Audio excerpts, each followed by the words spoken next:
Um dia na vida de Adão e Eva. Para entender nossa natureza, nossa história e nossa psicologia, devemos entrar na cabeça dos nossos ancestrais caçadores-coletores. Durante praticamente toda a história da nossa espécie, os sapiens viveram como caçadores-coletores. Os últimos 200 anos, durante os quais um número cada vez maior de sapiens ganha um pão de cada dia como trabalhadores urbanos e funcionários administrativos, e os 10.000 anos precedentes, durante os quais a maioria dos sapiens vivia como agricultores e pastores, são um piscar de olhos em comparação com as dezenas de milhares de anos durante os quais nossos ancestrais foram caçadores e coletores. O campo próspero da psicologia evolutiva afirma que muitas de nossas características psicológicas e sociais do presente foram moldadas durante essa longa era pré-agrícola. Ainda hoje, afirmam especialistas da área, nosso cérebro e nossa mente são adaptados para uma vida de caça e coleta. Nossos hábitos alimentares, nossos conflitos e nossa sexualidade são todos consequência do modo como nossa mente de caçadores-coletores interage com o ambiente pós-industrial de nossos dias, com megacidades, aviões, telefones e computadores. Esse ambiente nos dá mais recursos materiais e vida mais longa do que a desfrutada por qualquer geração anterior, mas também nos faz sentir alienados, deprimidos e pressionados. Para entender por que, apontam os psicólogos evolutivos, precisamos nos aprofundar no mundo de caçadores-coletores, que nos moldou, o mundo que, subconscientemente, ainda habitamos. Por quê? Por exemplo, as pessoas se regalam com alimentos altamente calóricos que tão pouco bem fazem a seus corpos? As sociedades afluentes de hoje estão tomadas por uma praga de obesidade que está rapidamente se alastrando para países em desenvolvimento. É intrigante tentar entender por que nos empanturramos com os alimentos mais doces e mais gordurosos que conseguimos encontrar, até considerarmos os hábitos alimentares dos nossos ancestrais caçadores-coletores. Nas savanas e florestas que eles habitavam, alimentos doces e calóricos eram extremamente raros e a comida em geral era escassa. Um caçador-coletor típico de 30.000 anos atrás só tinha acesso a um tipo de comida doce, frutas maduras. Se uma mulher da Idade da Pedra se deparasse com uma árvore repleta de figos, a coisa mais razoável a fazer era ingerir o máximo que pudesse imediatamente, antes que um bando de babuínos comesse tudo. Hoje, podemos morar em apartamentos com geladeiras abarrotadas, mas nosso DNA ainda pensa que estamos em uma savana. É isso que nos motiva a comer um pote inteiro de sorvete quando encontramos um no freezer e fazê-lo descer com uma Coca-Cola grande. Essa teoria do gene guloso é amplamente aceita. Outras teorias são muito mais controversas. Por exemplo, alguns psicólogos evolutivos afirmam que bandos antigos de caçadores-coletores não eram compostos de famílias nucleares centradas em casais monogâmicos. Em vez disso, eles viviam em comunidades onde não havia propriedade privada, relações monogâmicas ou mesmo paternidade. Em um bando como esse, uma mulher podia ter relações sexuais e formar laços íntimos com vários homens e mulheres ao mesmo tempo, e todos os adultos do bando cooperavam para cuidar das crianças. Os homens mostravam igual preocupação por todas as crianças, uma vez que nenhum sabia ao certo quais eram definitivamente filhos seus. Tal estrutura social não é uma utopia aquariana, é bem documentada entre animais, notadamente entre nossos parentes mais próximos, os chimpanzés e os bonobos. Há, inclusive, uma série de culturas humanas nos dias de hoje em que se pratica a paternidade coletiva, como, por exemplo, entre os índios barés. De acordo com as crenças de tais sociedades, uma criança não nasce do esperma de um único homem, mas da acumulação de esperma no útero de uma mulher. Uma boa mãe trata de ter relações sexuais com vários homens diferentes, sobretudo enquanto está grávida, para que seu filho receba as qualidades e os cuidados paternos não só do melhor caçador, como também do melhor contador de histórias, do guerreiro mais forte e do amante mais atencioso. Se isso parece estúpido, tenha em mente que antes do desenvolvimento dos estudos embriológicos modernos, as pessoas não tinham provas concretas de que os bebês invariavelmente são concebidos por um único pai, e não por vários. Os defensores dessa teoria da comunidade antiga afirmam que as infidelidades frequentes que caracterizam os casamentos modernos e o índice elevado de divórcios, sem falar da profusão de complexos psicológicos que acometem crianças e adultos, todos resultam de forçar os humanos a viver em famílias nucleares e relações monogâmicas que são incompatíveis com nosso programa biológico. Nota. Muitos acadêmicos rejeitam veementemente essa teoria, insistindo que a monogamia e a formação de famílias são comportamentos essencialmente humanos. Esses pesquisadores afirmam que, embora as antigas sociedades caçadoras-coletoras tendessem a ser mais comunais e igualitárias do que as sociedades modernas, eram, no entanto, constituídas de células separadas, cada uma delas contendo um casal ciumento e os filhos que eles tinham em comum. É por isso que hoje as relações monogâmicas e as famílias nucleares são a norma na grande maioria das culturas, que homens e mulheres tendem a ser muito possessivos com relação a seus parceiros e filhos e que, até mesmo em estados modernos como a Coreia do Norte e a Síria, a autoridade política passa de pai para filho. A fim de resolver essa controvérsia, e entender nossa sexualidade, nossa sociedade e nossa política, precisamos saber algumas coisas sobre as condições de vida de nossos ancestrais, a fim de examinar como viviam os sapiens entre a Revolução Cognitiva de 70 mil anos atrás e o começo da Revolução Agrícola, há cerca de 12 mil anos. Infelizmente, há poucas certezas a respeito da vida de nossos ancestrais caçadores-coletores. O debate entre os defensores da comunidade antiga e os da monogamia eterna se baseia em indícios escassos. Obviamente, não temos registros escritos da época dos caçadores-coletores, e as evidências arqueológicas consistem basicamente de ossos fossilizados e ferramentas de pedra. Artefatos feitos de materiais mais perecíveis, como madeira, bambu ou couro, só sobrevivem em condições especiais. A impressão comum de que os humanos pré-agrícolas viveram em uma idade da pedra é um conceito equivocado, baseado nessa tendência arqueológica. Seria mais adequado chamar a idade da pedra de idade da madeira, pois a maioria das ferramentas usadas pelos antigos caçadores-coletores era feita de madeira. Toda a reconstrução da vida dos antigos caçadores-coletores, com base nos artefatos remanescentes, é extremamente problemática.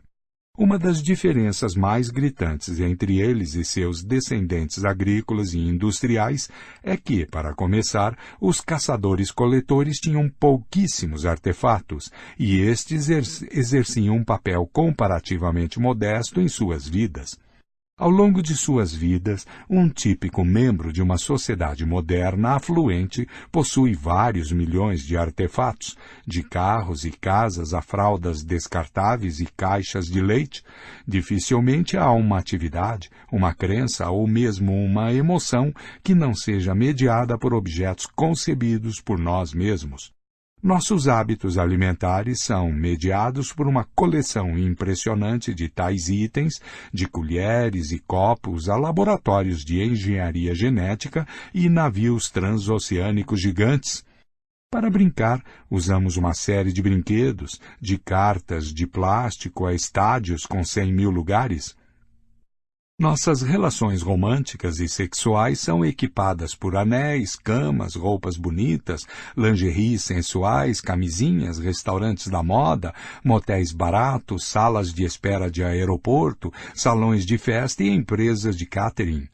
As religiões trazem o sagrado à nossa vida com igrejas góticas, mesquitas muçulmanas, ashrams hindus, rolos de Torá, rodas de oração tibetanas, batinas eclesiásticas, velas, incenso, árvores de Natal, lápides e ícones. Mal percebemos o quanto nossos objetos são onipresentes, até precisarmos nos mudar para uma casa nova. Os caçadores-coletores se mudavam todo mês, toda semana e, às vezes, todo dia, carregando nas costas o que quer que possuíssem. Não havia empresas de mudança, carroças e nem mesmo animais de carga para dividir o fardo. Consequentemente, eles tinham de se virar apenas com as posses essenciais. É razoável presumir, portanto, que a maior parte de sua vida mental, religiosa e emotiva fosse conduzida sem a ajuda de artefatos. Um arqueólogo trabalhando daqui a 100.000 anos seria capaz de recompor um cenário razoável da crença e da prática muçulmana com base nos vários objetos encontrados em escavações nas ruínas de uma mesquita. Mas hoje estamos praticamente perdidos tentando compreender as crenças e os rituais dos antigos caçadores-coletores.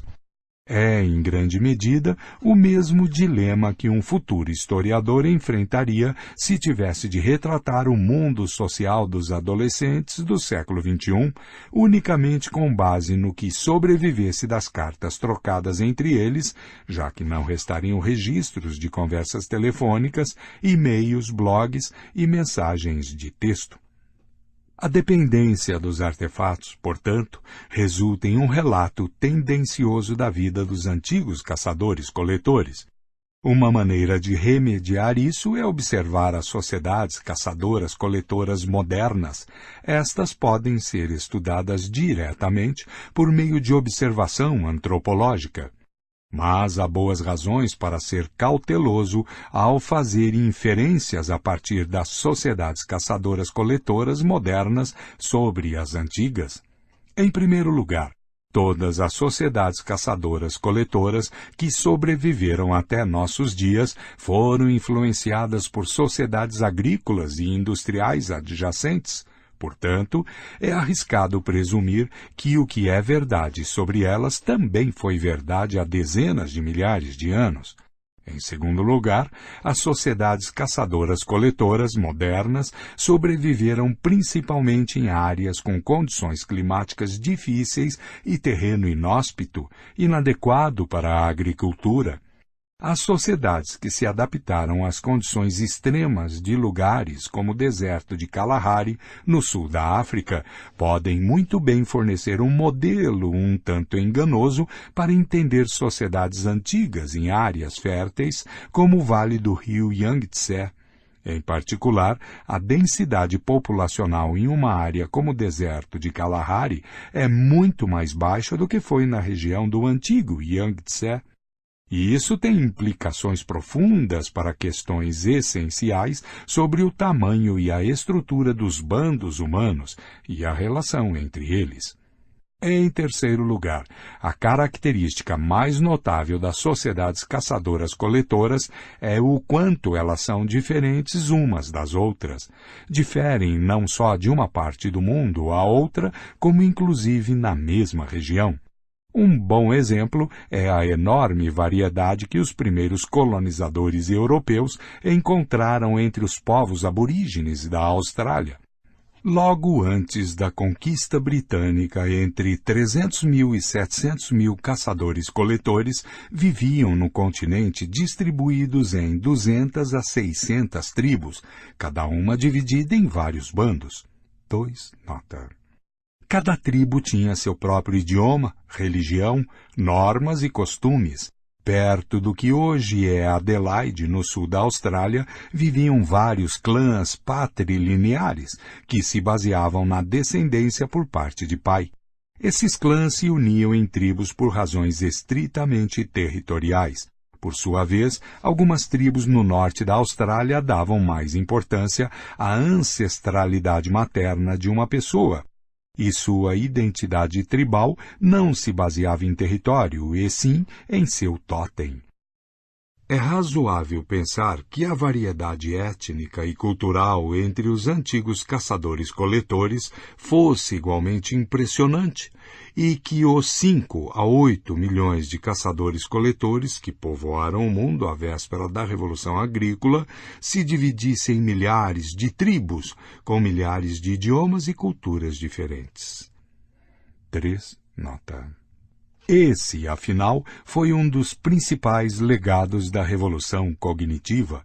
Graças ao surgimento da ficção, até mesmo pessoas com a mesma composição genética e vivendo em condições ecológicas similares foram capazes de criar realidades imaginadas muito diferentes, que se manifestavam em diferentes normas e valores.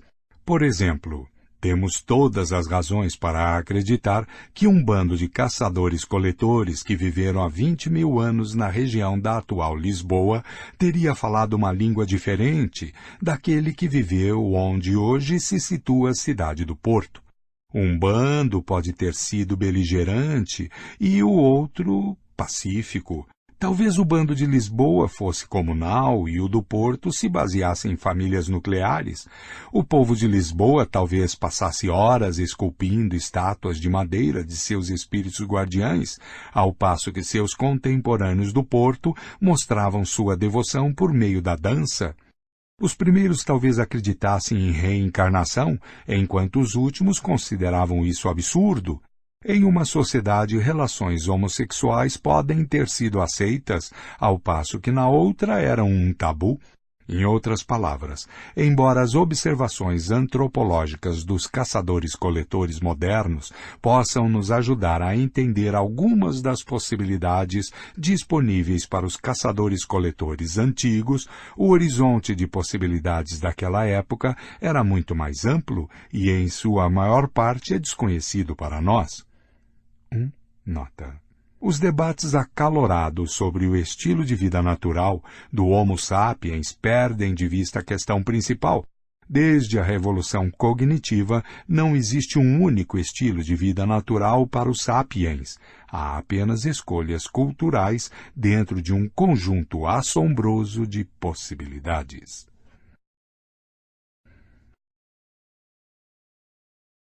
A sociedade afluente original. Que generalizações podemos fazer sobre a vida no mundo pré-agrícola, então? Parece seguro afirmar que a grande maioria das pessoas vivia em pequenos bandos compostos de várias dezenas, ou no máximo, várias centenas de indivíduos e que todos esses indivíduos eram humanos. É importante observar esse último aspecto, porque está longe de ser óbvio. A maioria dos membros de sociedades agrícolas e industriais são animais domesticados. Eles não são iguais a seus senhores, é claro, mas ainda assim são membros. Hoje, a sociedade chamada Nova Zelândia é composta de 4,5 milhões de sapiens e 50 milhões de ovelhas. Havia apenas uma exceção a essa regra: o cão. O cachorro foi o primeiro animal domesticado pelo Homo sapiens, e isso ocorreu antes da Revolução Agrícola. Os especialistas discordam quanto à data exata, mas temos indícios incontroversos de domesticação de cachorros que datam de 15 mil anos atrás. Eles podem ter se unido aos humanos milhares de anos antes. Os cachorros eram usados para caçar e guerrear e também como sistema de alarme contra animais selvagens e intrusos humanos. Com o passar das gerações, as duas espécies coevoluíram para se comunicar bem uns com os outros. Os cachorros, que eram mais atentos às necessidades e aos sentimentos de seus companheiros humanos, recebiam mais cuidados e alimentos e tinham mais probabilidade de sobreviver. Ao mesmo tempo, os cachorros aprenderam a manipular as pessoas para satisfazer suas próprias necessidades. Um vínculo de 15 mil anos resultou em uma compreensão e laços afetivos muito mais profundos entre humanos e cachorros do que entre humanos e qualquer outro animal. 4. Nota. Em alguns casos, cachorros mortos eram enterrados em cerimônias, de modo muito similar aos humanos. Legenda da figura. O primeiro bichinho de estimação? Um túmulo de 12 mil anos encontrado no norte de Israel contém o esqueleto de uma mulher de 50 anos ao lado do esqueleto de um filhote de cachorro, canto superior direito. O filhote foi enterrado perto da cabeça da mulher. A mão esquerda dela está pousada no cachorro de maneira que poderia indicar uma conexão emotiva. Há, é claro, outras explicações possíveis. Talvez, por exemplo, o cachorro fosse um presente para o guardião do mundo seguinte. Fim de legenda da figura. Membros de um mesmo bando se conheciam intimamente e eram cercados por amigos e parentes durante a vida inteira. A solidão e a privacidade eram raras. Bandos vizinhos provavelmente competiam por recursos e até lutavam uns com os outros, mas também tinham contatos amigáveis. Eles intercambiavam membros, caçavam juntos, comerciavam artigos raros, construíam alianças políticas e celebravam festividades religiosas. Tal cooperação foi uma das marcas importantes do Homo sapiens e lhe deu uma vantagem crucial sobre outras espécies humanas. Às vezes, as relações com os bandos vizinhos eram sólidas o suficiente a ponto de eles constituírem uma única tribo, partilhando a mesma língua, os mesmos mitos, as mesmas normas e os mesmos valores. Mas não devemos superestimar a importância de tais relações externas, mesmo que em tempos de crise os bandos vizinhos se aproximassem e mesmo que se reunissem ocasionalmente para caçar ou comer juntos, eles ainda passavam a maior parte do tempo em completo isolamento e independência. O comércio era basicamente limitado a itens de prestígio, como conchas, âmbar e pigmentos. Não há indício de que as pessoas comercializassem itens essenciais, como frutas e carne, ou que a existência de um bando dependesse da importação de alimentos de outro. As relações sociopolíticas também tendiam a ser esporádicas. A tribo não servia como um marco político permanente, e mesmo que houvesse lugares de reunião sazonais, não havia cidades ou instituições permanentes. Em média, uma pessoa vivia muitos meses sem ver ou ouvir um indivíduo de fora de seu bando, e ao longo de sua vida encontrava não mais do que algumas centenas de humanos. A população sapiens vivia espalhada por vastos territórios. Antes da Revolução Agrícola, a população humana do planeta inteiro era menor do que a de São Paulo hoje. A maioria dos bandos sapiens vivia se deslocando, vagando de um lado para outro em busca de alimento. Seus movimentos eram influenciados pela mudança das estações, pela migração anual de animais e pelo ciclo de crescimento das plantas. Eles costumavam viajar de um lado para outro no mesmo território, uma área cuja extensão ficava entre várias dezenas e muitas centenas de quilômetros quadrados. De vez em quando, bandos saíam de seu território e exploravam novas terras, fosse devido a calamidades climáticas, conflitos violentos, pressões demográficas, fosse por iniciativa de um líder carismático. Essas perambulações foram o motor da expansão humana pelo mundo. Se um bando de caçadores-coletores se dividisse uma vez a cada 40 anos e o novo grupo migrasse para um novo território, 100 quilômetros para o leste, a distância da África Oriental à China teria sido coberta em aproximadamente 10 mil anos. Em alguns casos excepcionais, quando as fontes de alimento eram particularmente abundantes, os bandos se assentavam em acampamentos sazonais e até mesmo permanentes. Técnicas para secar, defumar e, nas regiões árticas, congelar alimentos também tornaram possível permanecer em um mesmo lugar por períodos mais longos. Mais importante ainda, em áreas próximas de rios e mares ricos em frutos do mar e aves aquáticas, os humanos fundaram aldeias permanentes de pescadores, os primeiros assentamentos permanentes na história, muito antes da Revolução Agrícola. As aldeias de pescadores podem ter aparecido no litoral das ilhas indonésias, já há 45 mil anos. Estas possivelmente foram a base a partir da qual o Homo sapiens iniciou seu primeiro empreendimento transoceânico, a invasão da Austrália. Na maioria dos habitats, os bandos de sapiens se alimentavam de maneira versátil e oportunista. Eles saíam à procura de cupins, coletavam bagas, desenterravam raízes, capturavam coelhos e caçavam bisões e mamutes. Apesar da imagem difundida de caçador, a coleta era a atividade principal dos sapiens e lhe fornecia a maior parte de suas calorias, além de matérias-primas como sílex, madeira e bambu. Os sapiens não saíam apenas à procura de alimentos e materiais, também saíam à procura de conhecimento. Para sobreviver, precisavam de um detalhado mapa mental de seu território. Para maximizar a eficiência de sua busca cotidiana por alimento, precisavam de informações sobre os padrões de crescimento de cada planta e os hábitos de cada animal. Precisavam saber quais alimentos eram nutritivos, quais eram nocivos e quais podiam ser usados como remédio e de que forma. Precisavam conhecer o progresso das estações do ano e os sinais de alerta que precediam uma tempestade ou um período de seca. Estudavam cada corrente, nogueira, caverna de urso e depósito de sílex nas redondezas. Cada indivíduo precisava entender como fabricar uma faca de pedra, como remendar um manto rasgado, como preparar uma armadilha para um coelho e como enfrentar avalanches, picadas de cobra ou leões famintos. O domínio de cada uma dessas muitas habilidades requeria anos de aprendizado e prática.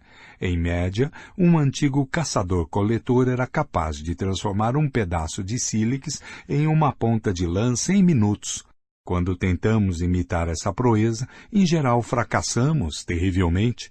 A maioria de nós carece de conhecimento específico sobre as propriedades cortantes do sílex e do basalto e das habilidades motoras refinadas necessárias para trabalhá-los com precisão.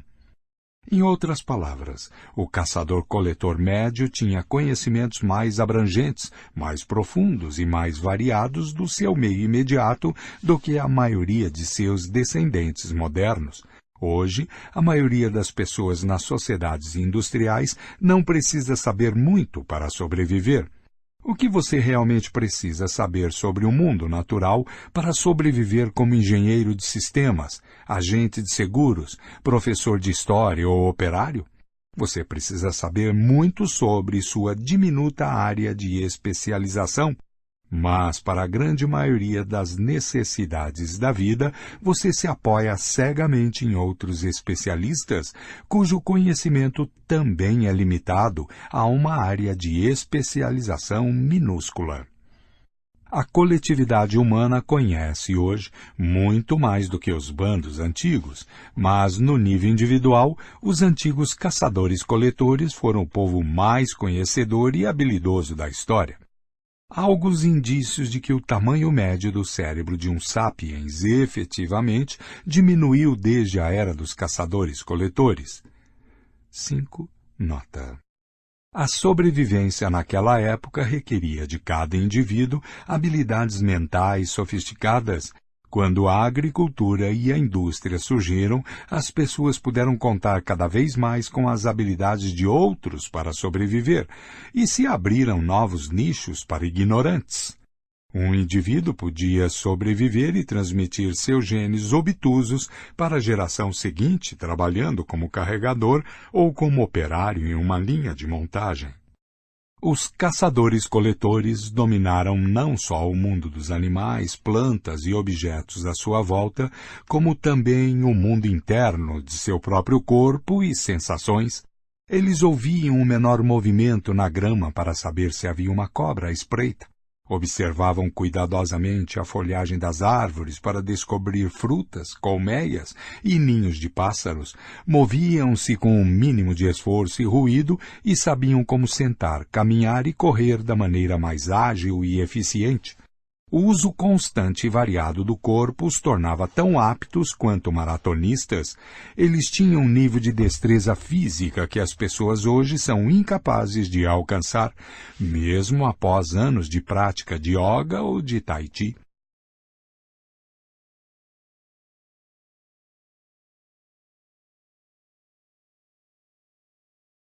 Os hábitos dos antigos caçadores-coletores diferiam significativamente de região para região e de uma estação do ano para outra, mas, em geral, eles pareciam desfrutar de um estilo de vida mais confortável e compensador do que a maioria dos camponeses pastores, operários e funcionários administrativos que seguiram seus passos. Enquanto as pessoas nas sociedades afluentes de hoje trabalham em média de 40 a 45 horas por semana e as pessoas nos países em desenvolvimento trabalham 60 ou mesmo 80 horas por semana, os caçadores-coletores que hoje vivem nos habitats mais inóspitos, como o deserto de Kalahari, trabalham em média apenas 35 ou 45 horas por semana. Eles caçam apenas uma vez a cada 3 dias e a coleta leva não mais do que de 3 a 6 horas diárias. Em épocas normais, isso é suficiente para alimentar o bando. É bem possível que os antigos caçadores-coletores, vivendo em zonas mais férteis do que o Kalahari, gastassem ainda menos tempo obtendo alimento e matérias-primas. Além disso, eles tinham uma carga mais leve de tarefas domésticas. Não tinham pratos para lavar, tapetes para limpar, pisos para polir, fraldas para trocar ou contas para pagar. A economia dos caçadores-coletores proporcionava à maioria dos indivíduos vidas mais interessantes do que a agricultura ou a indústria. Atualmente, um operário chinês sai de casa por volta das 7 da manhã e atravessa ruas poluídas rumo a uma fábrica com condições precárias de trabalho, onde opera a mesma máquina da mesma maneira dia após dia durante 10 longas horas, voltando para casa por volta das 7 da noite para lavar a louça e a roupa. Há 30 mil anos, um caçador-coletor chinês possivelmente saía do acampamento com seus companheiros às 8 da manhã. Eles perambulavam pelas florestas e savanas das redondezas, colhendo cogumelos, desenterrando raízes comestíveis, capturando rãs e às vezes fugindo de tigres. No começo da tarde, estavam de volta ao acampamento para almoçar. Isso lhes deixava tempo suficiente para fofocar, contar histórias, brincar com os filhos ou simplesmente descansar na companhia uns dos outros. É claro que às vezes alguém era pego por um tigre ou picado por uma cobra, mas, por outro lado, eles não precisavam lidar com acidentes de automóvel ou poluição industrial. Em quase todos os lugares e em quase todas as épocas, a atividade caçadora-coletora fornecia a nutrição ideal. Isso dificilmente surpreende. Essa foi a dieta humana durante centenas de milhares de anos, e o corpo humano estava bem adaptado a ela. Evidências de esqueletos fossilizados indicam que os antigos caçadores-coletores tinham menos tendência a passar fome ou sofrer desnutrição, e, em geral, eram mais altos e mais saudáveis do que seus descendentes camponeses. Ao que parece, a expectativa de vida era de apenas 30 a 40 anos, mas isso se devia em grande parte à incidência elevada de mortalidade infantil. As crianças que sobreviviam aos perigosos primeiros anos tinham boas chances de chegar aos 60 e algumas chegavam aos 80. Entre os caçadores-coletores modernos, as mulheres de 45 anos podem esperar viver outros 20 e cerca de 5 a 8% da população tem mais de 60 anos. 6. Nota. O segredo do sucesso dos caçadores-coletores, que os protegia da fome e da desnutrição, era a sua dieta variada. Os agricultores tendem a ingerir uma dieta muito limitada e desequilibrada, especialmente nos tempos pré-modernos. A maior parte das calorias que alimentam uma população agrícola vinha de uma única colheita, como trigo, batata ou arroz, que carece de algumas das vitaminas, sais minerais e outros nutrientes de que os humanos necessitam. Já os antigos caçadores-coletores comiam regularmente dezenas de alimentos distintos. O camponês chinês típico comia arroz no café da manhã, arroz no almoço e arroz no jantar. Se tivesse sorte, podia esperar comer o mesmo no dia seguinte. Diferentemente, os antigos caçadores-coletores comiam dúzias de tipos diferentes de comida. Ancestral do camponês, o caçador-coletor talvez comesse bagas e cogumelos no café da manhã, algumas frutas e tartaruga no almoço e carne de coelho com cebola selvagem no jantar. É bem provável que o menu do dia seguinte fosse completamente diferente. Essa variedade garantia que os antigos caçadores-coletores recebessem todos os nutrientes necessários. Além disso, ao não depender de um único tipo de comida, eles eram menos propensos a sofrer na ausência de uma fonte específica de alimento. As sociedades agrícolas são arruinadas pela fome quando uma seca, um incêndio ou um terremoto devastam a colheita anual de arroz ou de batata. As sociedades caçadoras-coletoras não estavam imunes a desastres naturais e sofriam períodos de fome e privação, mas, em geral, eram capazes de lidar com tais calamidades mais facilmente. Se perdiam alguns de seus alimentos essenciais, podiam coletar ou caçar outras espécies ou migrar para uma área menos afetada. Os antigos caçadores-coletores também eram menos afetados por doenças infecciosas. A maioria das doenças infecciosas que acometeram as sociedades agrícolas e industriais, como varíola, sarampo e tuberculose, se originou em animais domésticos e passou para os humanos somente após a Revolução Industrial. Os antigos caçadores-coletores que domesticaram apenas cachorros estavam livres desses males. Além disso, a maioria das pessoas nas sociedades agrícolas e industriais vivia em assentamentos permanentes que eram populosos e pouco higiênicos. Uma incubadora ideal para doenças. Os antigos caçadores-coletores percorriam a terra em pequenos bandos, o que não alimentava epidemias. A dieta completa e variada, a semana de trabalho relativamente curta e a raridade de doenças infecciosas levaram muitos especialistas a definir as sociedades caçadoras-coletoras pré-agrícolas como as sociedades afluentes originais. Seria um erro, no entanto, idealizar a vida desses povos antigos. Embora eles tivessem uma vida melhor do que a maioria das pessoas nas sociedades agrícolas e industriais, seu mundo ainda podia ser cruel e implacável.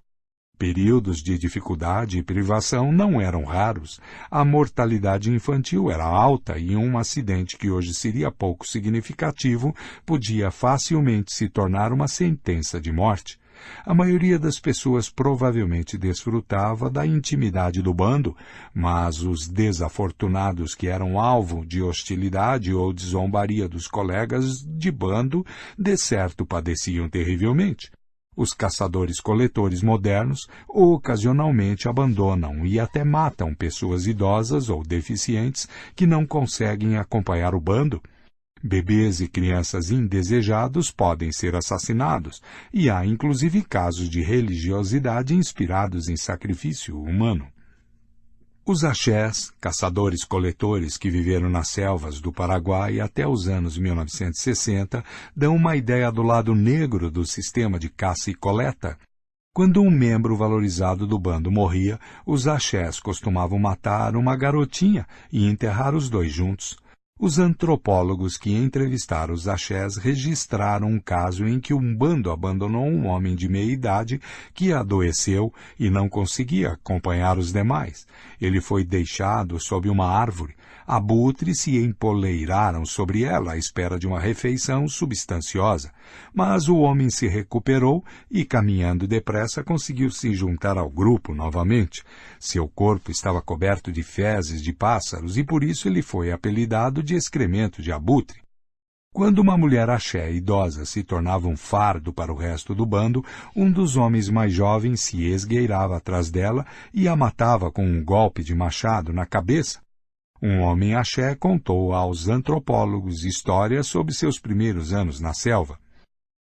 Aspas, eu costumava matar mulheres idosas, matei minhas tias, reticências. As mulheres tinham medo de mim, reticências. Agora, aqui com os brancos, eu me tornei fraco. Fecha aspas. Bebês nascidos sem cabelo, considerados subdesenvolvidos, eram mortos imediatamente. Uma mulher lembrou que sua primeira bebê foi morta porque os homens não queriam mais uma menina no bando. Em certa ocasião, um homem matou um garotinho porque ele estava de mau humor e a criança estava chorando. Outra criança foi enterrada viva porque tinha uma aparência engraçada e as outras crianças riam dela. 7. Nota. No entanto, devemos ter cuidado para não julgar os axés depressa demais. Os antropólogos que viveram com eles durante anos relatam que a violência entre adultos era muito rara. Mulheres e homens eram livres para escolher seus parceiros à vontade. Eles sorriam e riam constantemente, não tinham hierarquia e geralmente esquivavam-se de povos dominadores. Eram extremamente generosos com suas poucas posses e não eram obcecados com sucesso nem com riqueza. As coisas que mais valorizavam na vida eram boas interações sociais e boas amizades. 8. Nota. Eles viam a morte de crianças, pessoas doentes e idosos, como muitas pessoas hoje veem o aborto e a eutanásia. Também deve ser observado que os axés eram caçados e mortos sem piedade pelos fazendeiros paraguaios. É bem provável que a necessidade de escapar de seus inimigos os levasse a adotar uma atitude atipicamente cruel para com qualquer um que pudesse se tornar um fardo para o bando.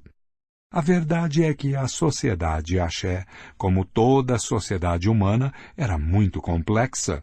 Devemos tomar cuidado para não os demonizar nem idealizá-los com base em um conhecimento superficial. Os axés não eram anjos nem demônios, eram humanos, como também eram os antigos caçadores-coletores. Espíritos falantes. O que podemos dizer sobre a vida mental e espiritual dos antigos caçadores-coletores? A base da economia caçadora-coletora pode ser reconstruída com certa segurança, segundo fatores objetivos e quantificáveis. Por exemplo, podemos calcular quantas calorias por dia uma pessoa precisava para sobreviver, quantas calorias eram obtidas de 1 quilograma de nozes e quantas nozes podiam ser colhidas em 1 quilômetro quadrado de floresta. Com esses dados, podemos fazer uma estimativa fundamentada da importância relativa das nozes em sua dieta. Mas eles consideravam as nozes uma iguaria ou um alimento trivial? Acreditavam que as nogueiras eram habitadas por espíritos? Consideravam bonitas as folhas da nogueira? Se um rapaz quisesse levar uma garota para um lugar romântico, a sombra da nogueira era conveniente? O mundo do pensamento, da crença e do sentimento é, por definição, muito mais difícil de decifrar. A maioria dos acadêmicos concorda que as crenças animistas eram comuns entre os antigos caçadores-coletores. O animismo, de ânima, alma ou espírito em latim, é a crença de que praticamente todo lugar, todo animal, toda planta e todo fenômeno natural tem consciência e sentimentos, e que pode se comunicar diretamente com os humanos. Desse modo, os animistas podem acreditar que a grande rocha no alto da colina tem desejos e necessidades. A rocha pode se irritar com alguma coisa que as pessoas fizerem e se alegrar com alguma outra ação. Pode advertir as pessoas ou pedir favores. Os humanos, por sua vez, podem se dirigir à rocha para acalmá-la ou ameaçá-la. Não só a rocha, mas também o carvalho ao pé da colina são seres animados, e também o rio que corre abaixo da colina, a nascente na clareira da floresta, os arbustos que crescem à sua volta, o caminho para a clareira e os camundongos, lobos e corvos que bebem ali. No mundo animista, objetos e coisas vivas não são os únicos seres animados. Há também entidades imateriais, os espíritos dos mortos e seres benévolos e malévolos, do tipo que hoje chamamos de demônios, fadas e anjos. Os animistas acreditam que não existe barreira entre os humanos e outros seres. Eles podem se comunicar diretamente por meio da fala, da música, da dança e de cerimônias. Um caçador pode se dirigir a um rebanho de servos e pedir que um deles se sacrifique. Se a caçada tiver sucesso, o caçador pode pedir perdão ao animal morto.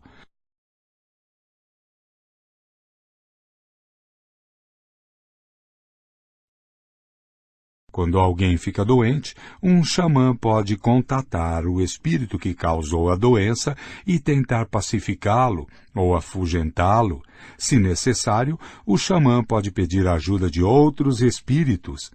O que caracteriza todos esses atos de comunicação é que as entidades sendo abordadas são seres locais. Não são deuses universais, e sim um cervo em particular, uma árvore em particular, um rio em particular, um espírito em particular. Assim como não existe barreira entre os humanos e outros seres, tampouco existe uma hierarquia rígida. As entidades não humanas não existem meramente para atender às necessidades humanas. Tampouco são deuses todo-poderosos que governam o mundo a seu bel prazer. O mundo não gira em torno dos humanos ou de qualquer grupo de seres em particular. O animismo não é uma religião específica. É um nome genérico para milhares de religiões, cultos e crenças muito diferentes. O que torna todos eles animistas é sua maneira de encarar o mundo e o lugar que atribuem ao homem nesse mundo. Dizer que os antigos caçadores-coletores provavelmente eram animistas é como dizer que os agricultores pré-modernos eram quase todos teístas. O teísmo, de Theos, Deus em grego, é a visão de que a ordem universal se baseia em uma relação hierárquica entre humanos e um pequeno grupo de entidades etéreas, chamadas deuses. É com certeza correto afirmar que os agricultores pré-modernos tendiam a ser teístas, mas isso não nos diz muito sobre suas particularidades. A rubrica genérica teístas abrange rabinos judeus da Polônia do século XVIII, puritanos queimadores de bruxas do Massachusetts do século XVII, padres astecas do México do século XV, místicos sufistas do Irã do século XII, guerreiros vikings do século X, legionários romanos do século II e burocratas chineses do século I. As diferenças entre as crenças e práticas de grupos de caçadores-coletores animistas provavelmente eram tão grandes quanto. Sua experiência religiosa pode ter sido turbulenta e cheia de controvérsias, reformas e revoluções. 7. Uma pintura da caverna de Lascaux, aproximadamente 15 a 20 mil anos atrás. O que vemos exatamente e qual é o significado dessa pintura? Alguns afirmam que vemos um homem com a cabeça de um pássaro e um pênis ereto sendo morto por um bisão. Sob o homem há outro pássaro que possivelmente simboliza a alma, libertada do corpo no momento da morte. Se for assim, a pintura retrata não um prosaico acidente de caçada, mas a passagem deste mundo para o seguinte. Mas não temos como saber se essas especulações são corretas. É como um teste de Rorschach. Revela muito sobre as ideias pré-concebidas dos acadêmicos modernos e pouco sobre as crenças dos antigos caçadores-coletores. Fim de legenda da figura. Porém, essas generalizações cautelosas são o mais longe a que podemos chegar.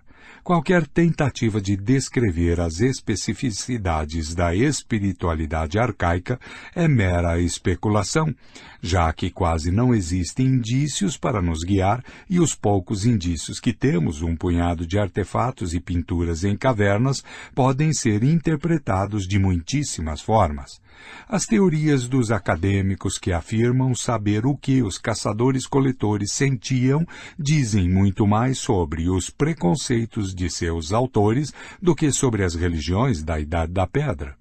Em vez de elaborar um sem número de teorias com base em um punhado de relíquias, pinturas rupestres e estatuetas de ossos, é melhor sermos francos e admitirmos que temos apenas noções muito vagas sobre as religiões dos antigos caçadores-coletores. Presumimos que eles foram animistas, mas isso não é muito informativo. Não sabemos para quais espíritos eles rezavam, que festivais celebravam ou a que tabus obedeciam. O que é mais importante, não sabemos que histórias eles contavam. Essa é uma das maiores lacunas em nossa compreensão da história humana. Legenda da figura. Caçadores-coletores fizeram essas impressões de mãos há cerca de 9.000 anos, na Cova das Mãos, na Argentina. É como se essas mãos mortas há muito tempo estivessem saindo da rocha e tentando nos alcançar.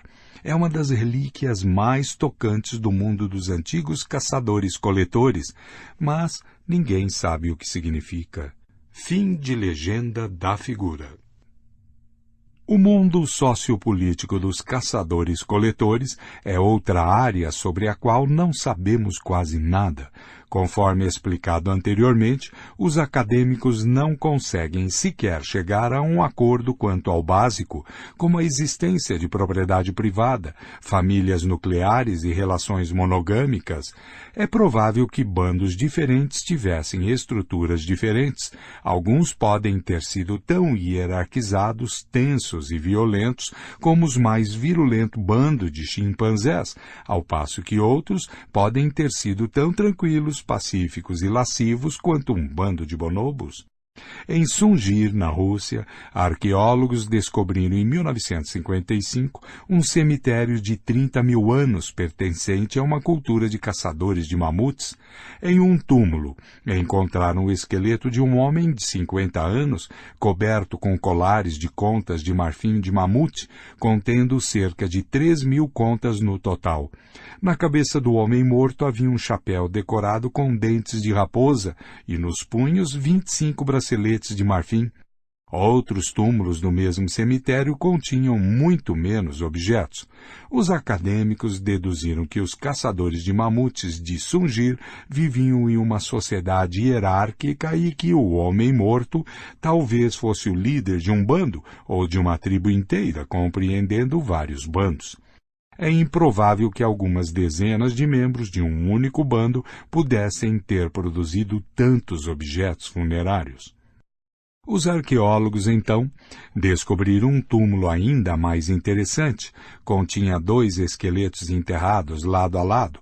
Um era de um garoto de 12 ou 13 anos de idade e o outro de uma garota de 9 ou 10 anos. O garoto estava coberto com 5.000 contas de marfim. Ele usava um chapéu com dentes de raposa e um cinto com 250 dentes desse animal. Pelo menos 60 raposas precisaram ter seus dentes removidos para se obter essa quantia. A garota estava adornada com 5,25 mil contas de marfim. Ambas as crianças estavam cercadas por estatuetas e vários objetos de marfim. Um artesão ou artesã habilidoso provavelmente precisaria de uns 45 minutos para preparar uma única conta de marfim. Em outras palavras, para fabricar as 10.000 contas de marfim que cobriam as 2 crianças, sem mencionar os outros objetos, seriam necessárias aproximadamente 7,5 mil horas de trabalho delicado, bem mais de 3 anos de trabalho de um artesão experiente. É extremamente improvável que em uma idade tão jovem as crianças de Sungir tivessem se consolidado como líderes ou caçadoras de mamutes. Somente crenças culturais podem explicar por que receberam um enterro tão extravagante. Uma teoria é que deviam sua posição hierárquica aos pais. Talvez fossem filhos do líder em uma cultura que acreditava em carisma familiar ou em regras estritas de sucessão. De acordo com uma segunda teoria, as crianças foram identificadas ao nascer como encarnações de espíritos mortos há muito tempo.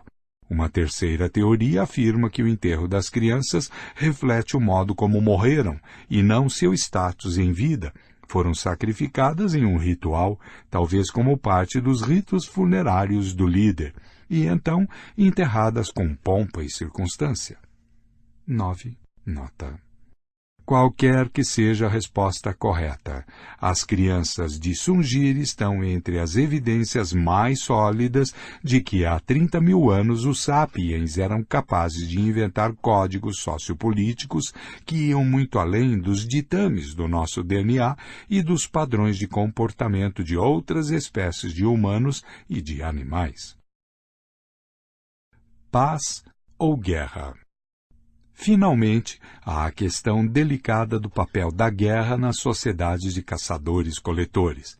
Alguns acadêmicos imaginam as antigas sociedades de caçadores-coletores e argumentam que a guerra e a violência só surgiram com a Revolução Agrícola, quando as pessoas começaram a acumular propriedade privada.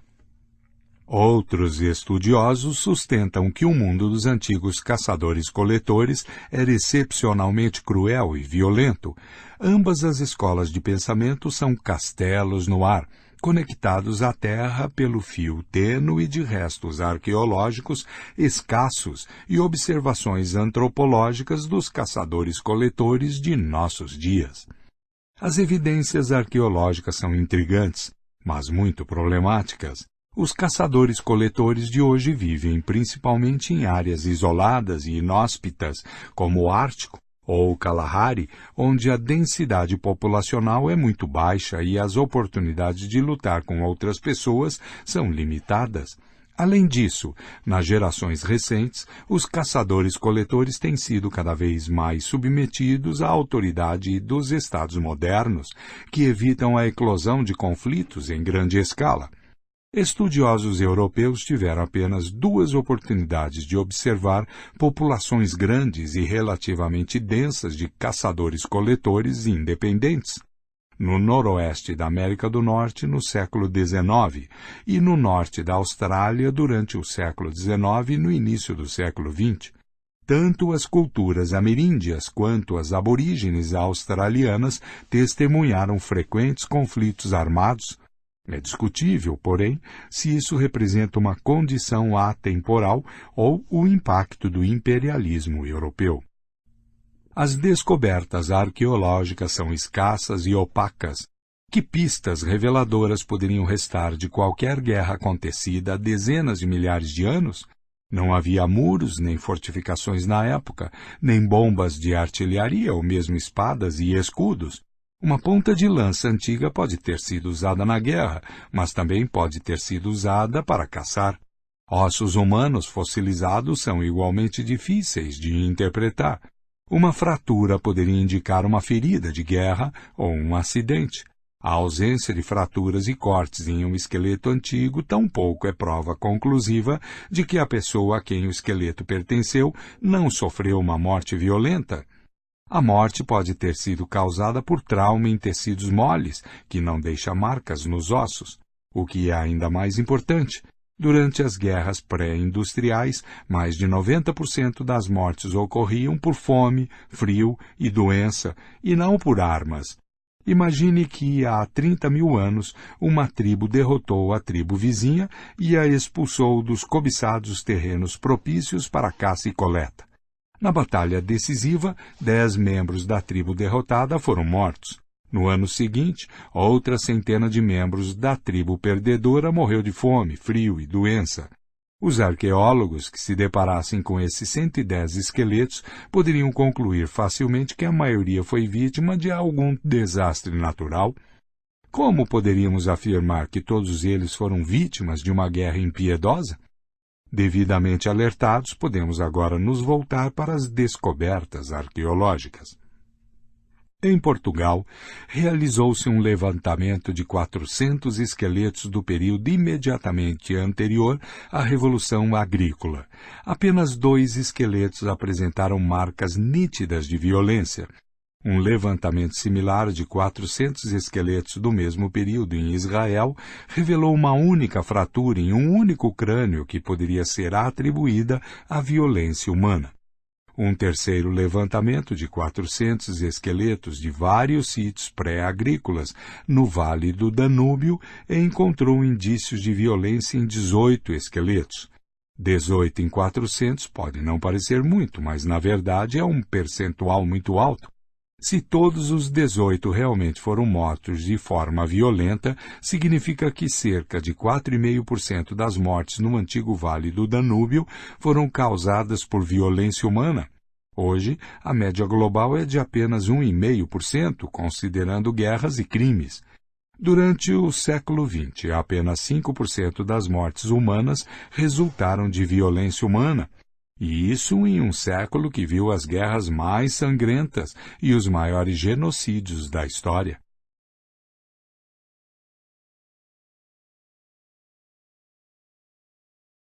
Se essa descoberta for representativa, o antigo Vale do Danúbio foi tão violento quanto o século XX. 2. Nota. As descobertas deprimentes sobre o Vale do Danúbio são corroboradas por uma sequência de descobertas igualmente deprimentes em outras regiões. Em Jabel Sahaba, no Sudão, descobriu-se um cemitério de 12.000 anos contendo 59 esqueletos. Pontas de flecha e de lança foram encontradas incrustadas ou caídas perto de ossos de 24 esqueletos. 40% dos encontrados. O esqueleto de uma mulher revelou 12 ferimentos. Na caverna de Ofnet, na Baviera, os arqueólogos descobriram os restos de 38 caçadores-coletores, em sua maioria mulheres e crianças, que foram atirados em 2 valas. Metade dos esqueletos, incluindo alguns de crianças e de bebês, apresentava claros sinais de ferimentos por armas humanas, como porretes e facas. Os poucos esqueletos pertencentes a homens mais maduros tinham as piores marcas de violência. É muito provável que um bando inteiro de caçadores-coletores tenha sido massacrado em Ofnet. O que representa melhor o mundo dos antigos caçadores-coletores? Os esqueletos pacíficos de Israel e de Portugal ou os matadouros de Jabel Sahaba e Ofnet? A resposta é nenhum nem outro. Assim como os caçadores-coletores apresentavam uma ampla gama de religiões e estruturas sociais, também provavelmente apresentavam diferentes índices de violência, enquanto algumas áreas e alguns períodos podem ter desfrutado de paz e tranquilidade, outros possivelmente foram dilacerados por conflitos violentos. 10. Nota. A cortina de silêncio. Se é difícil reconstruir o panorama geral da vida dos antigos caçadores-coletores, os eventos particulares são quase irrecuperáveis. Quando um bando de sapiens adentrou pela primeira vez um vale habitado por neandertais, os anos seguintes talvez tenham testemunhado um drama histórico de tirar o fôlego.